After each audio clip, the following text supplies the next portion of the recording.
Pada sesi kali ini kita akan membahas tentang anchoring effect dan dampaknya terhadap peningkatan penjualan produk yang Anda jual. Materi ini buat saya pribadi ini sangat bermanfaat sekali dan penting sekali ya, dan menurut saya Anda juga kalau memungkinkan sesegera mungkin aplikasikan teknik ini karena secara penelitian ini terbukti dapat meningkatkan penjualan Anda. Dapat meningkatkan kesiapan membeli calon konsumen Anda dan meningkatkan juga amount of purchase-nya, jumlah pembelian yang dilakukan oleh calon customer Anda. Apa sih anchoring effect itu? Secara sederhananya adalah kita mencantumkan suatu harga atau jumlah yang terkesan besar, tapi secara tidak langsung itu akan mengancor, itu akan menganchor persepsi calon market Anda bahwa harganya kurang lebih segitu. Memang nantinya akan sedikit lebih turun ya, atau mungkin jauh lebih turun, tapi akan lebih signifikan ya, lebih besar dibandingkan Anda tidak menggunakan anchor atau salah dalam menggunakan anchor ya, atau salah dalam ketika memberi anchornya itu adalah yang terlalu rendah. Nah, seperti apa Kang contohnya? Ini kita lihat dari penelitian yang dilakukan oleh peneliti ya. Ini saya mengutip dari Andrew tahun 2015. Itu ceritanya ada seorang peneliti yang menunjukkan sebuah laptop ya. Kemudian dia bertanyalah ke dua kelompok berbeda.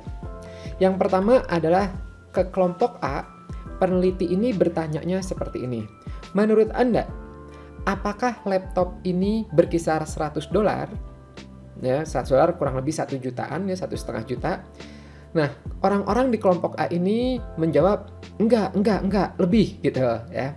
Nah, kemudian peneliti ini bertanya, oke, kalau kayak gitu kurang lebih berapa harga laptop ini? Ya. Nah, kelompok A itu memberi jawaban titik ya gitu. Nanti kita lihat jawabannya. Begitu juga dengan kelompok B ya, peneliti ya ke kelompok yang lain, kemudian dia tanya ke kelompok B ini, tapi pertanyaannya diubah, yaitu seperti ini.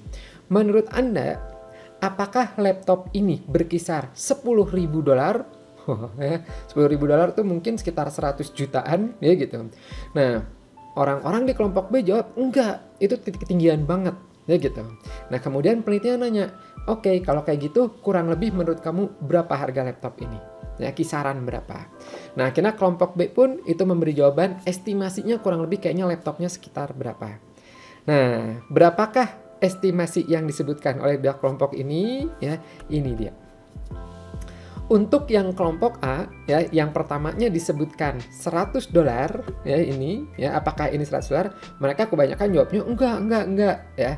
Oke, berapa kisarannya? Ternyata mereka menyebutkan bahwa laptop itu estimasinya sekitar $300. Menurut mereka seperti itu. Ya, jadi naik dari $100. Bagus ya. Nah, sekarang bagaimana dengan kelompok B? Yang awalnya ya kita sebutkan, kita tanya dulu apakah ini $10.000 ya. Memang mereka mungkin semuanya itu pada menyebutkan nggak mungkin laptop itu sampai $10.000. Ya, itu ketinggian banget. Nah, tapi ketika ditanya berapa kisarannya, ya gitu, estimasinya, mereka menjawab itu kurang lebih sekitar $700 sampai $1.200. Wow, ya kan? Dengan kita merubah pertanyaannya, ya, maka mempengaruhi persepsi calon konsumen Anda, ya. Dan di sini kalau Anda lihat $100, $10.000 ini itu merupakan anchoring effect-nya, ya, merupakan anchor-nya, merupakan jangkarnya.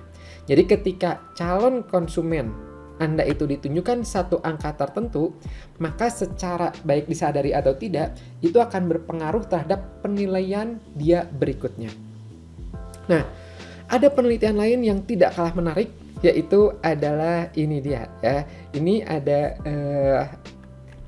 ada CD ya, jadi peneliti ini dia ceritanya mau menjual CD, tapi harga CD-nya ini tidak diberitahu ya, jadi custom, bebas ya gitu. Maksudnya bebas tuh peneliti akan bertanya ke calon konsumennya, pertanyaannya seperti ini, menurutmu berapa harga yang pantas untuk CD ini? Ya, jadi tanya nih ya, menurut Anda berapa nih harga yang pantas untuk CD ini, CD custom ya. Nah, cuman ya yang menarik adalah seperti ini. Sebelum konsumennya itu datang ke tempat CD-nya, mereka melewati dulu salah satu stand ya yang jualan sweatshirt gitu. Ini ada harganya terpampang jelas dan besar. Ya. Nah, kelompok pertama ya orang-orang di penelitian pertama itu mereka melewati ini, yang ngelihat ini karena jelas sekali ya besar dari mudah kelihatan, mereka melihat ada $10. Dan penelitian ini sebenarnya tidak ada hubungannya sama sweatshirt ini ya, sama sweatshirt ini tidak ada hubungannya ya gitu. Dia hanya akan meneliti tentang ini. Tapi ini merupakan bagian dari penelitian ya. Kelompok pertama itu ditunjukkan harga $10. Ya, kemudian ditanya, menurut Anda berapa harga yang cocok untuk CD ini? Kemudian kelompok kedua itu ditunjukkannya adalah $80. Jadi ketika dia lewat jalan ya, dia ngelihat ada $80 ya, kemudian udah ke tempat CD-nya dan penelitinya ini dia bertanya ya, penjual CD-nya nanya, menurut Anda berapa harga yang sesuai, yang pas untuk CD ini? Ya. Bagaimana hasilnya? Ini dia. Ini menarik ya, menarik sekali ya gitu. Secara tidak langsung ya, indirect, yang melewati harganya itu $10 itu rata-rata menyebutkan bahwa CD ini ya, ini kalau dirata-ratakan itu jatuhnya di $7,29. Jadi ada yang bilang 5, 6, 7, 8 ya, 7,5 ya, 6,5 dan sebagainya. Rata-ratanya adalah di $7,29. Sementara ketika yang melewati angka $80 ya, yang sebelumnya itu melewat $80, itu rata-ratanya jatuh di angka $9. Wow, ini keren banget ya gitu. Menurut saya ini keren banget ya. Dan secara psikologis indirect itu mempengaruhi calon pembelinya. Ya. Dan nanti kita lihat ya kesimpulannya seperti apa. Saya akan tunjukkan satu lagi, yaitu adalah contoh penelitian ketiga. Ini penelitian ini jadi di toko, di supermarket ya, itu ada coklat yang hendak dijual. Nah, di atas coklatnya ya itu ditulis tulisan seperti ini, buy them for your freezer. Ya, jadi maksudnya beli paketan gitu ya, buy them for your freezer. Nah, itu adalah yang A ya. Sementara yang B adalah buy 18 chocolates for your freezer. Ya, jadi untuk disimpan di freezer ya gitu. Jadi kalau misalnya suatu saat pengen makan nyemil, itu ada coklatnya di freezer, di kulkas. Nah, yang berbeda di sini adalah yang A adalah buy them, yang B adalah buy 18 chocolates. Nah, 18 chocolates ini merupakan anchoring. Ya. Orang-orang mungkin ngelihat itu, wah beli 18 coklat kayaknya kebanyakan banget ya, buat apa gitu beli 18 coklat ya. Tapi ini yang menarik. Ternyata hasil dari penelitiannya itu jumlah purchase, jumlah penjualan atau jumlah pembelian yang dilakukan oleh orang-orang itu ternyata memiliki perbedaan yang jelas. Yang tidak menggunakan anchor ya, itu kurang lebih ya, yang kelompok A tadi itu segini, sementara untuk yang B yang dikasih 18 itu jumlahnya itu rata-ratanya meningkat ya, sampai kalau ini mungkin sekitar 1, berapa, ini 2,5 lebih ya. Nah, angka 18 itu jumlah yang besar itu, itulah anchornya. Memang calon pembeli mungkin berpikirnya 18 itu kebanyakan. Tapi secara psikologis, secara indirect itu akan menjadi anchor ya, bahwa saya kayaknya nggak butuh 18 gitu. Mungkin ya 3 aja cukup deh gitu ya, atau 4 atau 5 ya, atau mungkin 2 ya gitu. Tapi kalau kita ngeliat dari sini, ternyata secara rata-rata pembelinya lebih tinggi dibandingkan yang tidak menggunakan angka yang tinggi tersebut. Kebayang? Nanti saya tunjukkan lagi contoh apa yang suka kami lakukan ya ketika kami menjual suatu produk ya, kursus, jasa dan sebagainya. Nah, kita lihat dulu kesimpulan dari para peneliti ini ya, yaitu put your product in the context of large number dan increasing amount sold ya. Jadi kalau bahasa Indonesianya, bahasa sederhananya adalah tempatkan produk Anda di sekitar barang-barang yang harganya cenderung mahal ya. Karena itu akan meningkatkan harga jual produk Anda. Ya, Anda mau jual produk ya gitu, misalnya aslinya Anda jual 5.000, tapi itu di tempat-tempat sekitar jualnya 20.000, 30.000, 40.000. Anda geser ke sana ya, itu akan mempengaruhi persepsi orang bahwa produk Anda juga itu adalah produk yang harganya setipe dengan sekitarnya itu ya. Kemudian ya kalau memungkinkan ya beri harga kaget, harga yang rada tinggi di awal ya, atau beri jumlah yang cukup besar di awal untuk mengarahkan calon pembelinya itu agar siap membeli lebih banyak lagi ya.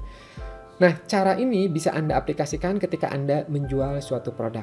Contoh, misalnya kalau Anda perhatikan ya di website saya, itu ketika menjual produk Anda bisa meniru contohnya seperti ini. Anda mau jual suatu kursus, ya. Mau jual suatu kursus ya, saya tunjukkan dulu ya. Ini kursusnya itu Rp497.000 ya. Tapi kalau kita menunjukkannya langsung 497.000, mungkin orang-orang akan mikir ya gitu. Ini 497 nih murah atau mahal gitu ya. Nah, kalau Anda perhatikan ya, itu saya memberi dulu seperti ini ya. Akses ke seluruh ini senilai 3 juta sekian. Kemudian akses ke member area senilai sekian. Kan total nilai yang akan Anda peroleh ada 8 juta sekian. Nah, itulah anchoring. Ya, anchoring. Kemudian udah gitu diskon periode ya, kemudian di sini ya, kemudian di scroll lagi ke bawah baru investasi diskon lagi segini. Sehingga persepsi mereka terhadap ini itu akan menjadi murah ya. Ini satu contoh, kita lihat contoh berikutnya ya, yaitu yang ini. Di psikologi bisnis ya, kalau kita ngelihat di bagian bawah ya, ini banyak penjelasannya, dan ketika menjualnya itu seperti ini ya. Jadi pilihan program yang basic 1.900.000 segini ya, senilai segini investasinya. Kemudian standar itu segini ya, VIP 4.970.000 ya. Nah, ini sedang ada promo ya gitu. Kemudian dicoret berapa ya. Nah, ini itu merupakan anchoring effect ya, anchoring price ya gitu. Sehingga ketika nanti kita itu menjualnya di bawah dari itu akan dipersepsikan murah ya gitu, dibandingkan kalau kita tidak menggunakan anchoring ini dan langsung memberi angka yang ditampilkan ya gitu. Nah, itu adalah contoh dari anchoring effect ya. Jadi sekali lagi ya, saran saya adalah usahakan sedari dini Anda pertimbangkan apa yang bisa Anda lakukan, apa yang bisa Anda cantumkan ya dalam halaman penjualan Anda atau dalam produk Anda untuk menjadi anchor-nya ini. Semoga bermanfaat, semoga memberi insight positif buat Anda, dan sampai jumpa di sesi berikutnya. Bye-bye.